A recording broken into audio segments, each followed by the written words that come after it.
Heels and Faces. I'm Falsetto. Sub-Zero. And today in this episode, we're going to be talking about the top 5 greatest factions over the past 3 decades. Because, I mean, I'm sitting with a man here who's 30 years old now. You've been watching a lot of wrestling, man. Bro, come on, man. Why are you revealing our age, bro? At our age,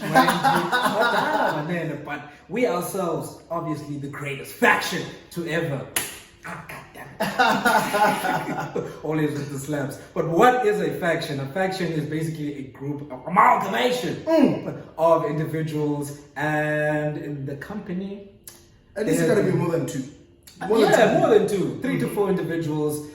And the company has had a plethora of different factions that have come and gone. Are you trying to apply for Oxford University right now? Bro, I'm already in. Oxford Dictionary English, boy. Yeah. I hope you meet their criteria, but what's our criteria for the factions? So the criteria we're using here is, number 1, how dominant was the faction in their own division or within the company itself. The success of it obviously links into the dominance. What did the faction do for the individuals involved, and overall just the how memorable this faction was. No doubt about it, and we're gonna jump straight into it. Number 5, we've got the NWO. Yo! I honestly feel like, the NWO was one person. If we're being the Hulkster himself, or Hollywood. Well, let me tell you something, brother. There were more people in that faction. I'm talking Scott Hall. I'm talking X-Pac. Kevin Nash, Big Daddy Cool Diesel. Diesel. How can you disrespect those guys? Come on. I cannot.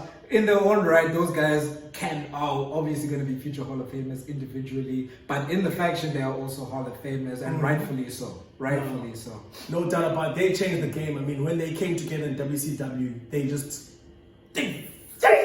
flip shit up. Because honestly, I feel like this was in the era where they needed to be quite a big shift in terms of like attitude. Yeah. And they were really what attitude was. That's why they paired with Stone Cold and the likes of other individuals like that in that attitude era was so perfect as well. And it's funny that you mentioned attitude, because I think what spawned from NWO in WCW ended up in WWE being our number 4, which is Degeneration X. You talk about attitude, I'm talking about HBK, Shawn Michaels. I'm talking about Triple H. Talking about X-Pac, actually, who was also part of DX. Billy Gunn. China was even in DX. Like, it was really a crazy time. DX was just stoked. Yay. These guys would do things that are just not safe for. I mean, could you even remember like the times where they'd be spray painting Vince, dumping paint everywhere, green paint. Bro, like what a time. DX was so memorable, so I think no doubt about it. Like when you do this, everyone knows. It's like with the John Cena, it's one of those things. Sure. So no doubt about it, memorability, they've got it. And all the famous themselves. And Exactly. you think about guys like X-Pac that people actually never really kind of were drawn to, and X-Pac is a 2-time Hall of Famer now. Thanks to the factions that it was in. So no doubt about it. We're looking at legends in Degeneration X, and obviously we got future legends or even living legends, present day legends in our number 3, which is the boys, the New Day. Woo! We need to say more. Man, obviously I'm a bit biased, but I love my boys. The New Day. They came out of literally almost out of nowhere. Yeah. But probably the best thing that could have happened to the tag division at that time. Think about it, like New Day have been together for over 6 years straight. Sure. They've broken up sort of because of the draft, but no one turned on anyone. True. And they're 11-time tag team champions, and they were even all champions at a stage, because when Kofi Mania happened, I mean, we had a WWE champion and the tag team champions at the same time. So, and I mean, it also did a lot for Big E as well, winning the Intercontinental Champion in the solo run. Exactly. So I think no doubt about it. You have to say New Day is right up there. Shout outs to Black Excellence over there. Acknowledge those guys, man. And speaking of acknowledging as well, there's someone that's going to be in number 2 that you guys will know very well. We're talking about the Sierra Hotel in the Echo Delta Shield. Yeah, nice one. I like that. The Shield for me, arguably, is the greatest faction. Yeah, we put them at number 2, but already. Like these guys, for me, from their debut, Survivor Series 2012, they just rocked up, effed-ish up.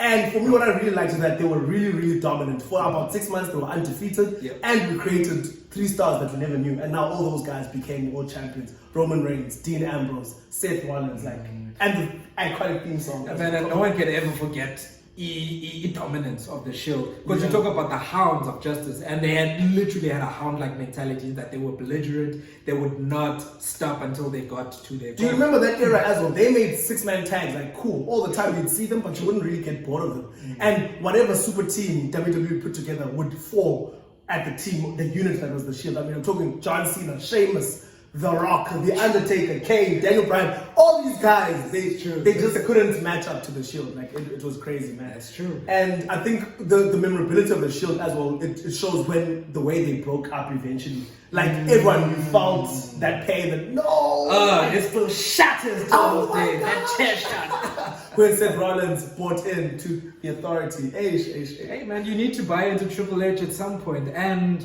that's where Triple H drew his line in the sand. Oh, number 1, baby, drum roll. Evolution. Evolution. Evil. Yeah. Man, we're talking about evolution. I mean, I feel like anyone who's anyone can know. In that era, top 5 they were killing it. Everyone killing it. Talking about Triple H, Randy Orton, Rick Flair, and the Animal, Dave Bautista. Just look at that star-studded.